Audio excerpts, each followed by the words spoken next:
ઉમરપાડા તાલુકામાં આવેલ વડપાડા રેન્જ વિસ્તારમાં દબાણ હટાવવા ગયેલ 3 વન વિભાગના કર્મચારી અને 6 જેટલા રોજમદાર કર્મચારીઓ પર ખેડૂતોએ હિંસક હુમલો કર્યો હતો।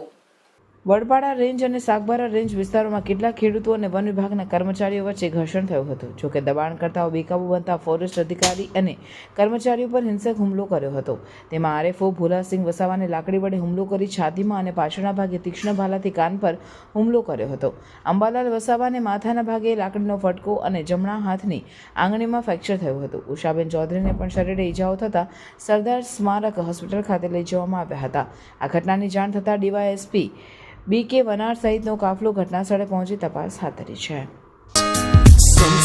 તો કેમ છો ભરૂચ? શું તમે જાણો છો આપણા ભરૂચમાં સમરનું ધમાકેદાર કલેક્શન લઈને આવી રહ્યું છે રુદ્રા ધી ગ્રાન્ડ એક્સપો તારીખ 19 અને 20 એપ્રિલના રોજ, સમય સવારે 10 થી રાત્રે 9 વાગ્યા સુધી, જ્યાં તમને મળશે સમરવેરનું ધમાકેદાર કલેક્શન, જેમાં kurti, western dress, premium designer sari અને બીજી ઘણી બધી અવનવી પ્રોડક્ટો મળી રહેશે, જે તમને ક્યાંય જોવા નહીં મળે। તો હવે રાહ ના જોતા ફટાફટથી પહોંચી જ જજો રુદ્રા એક્સપોમાં, જે આવી રહ્યું છે હોટલ રેજેન્ટા, એબીસી સર્કલ ભરૂચ। તો જવાનું અને રીલ શેર કરવાનું ચૂકશો નહીં।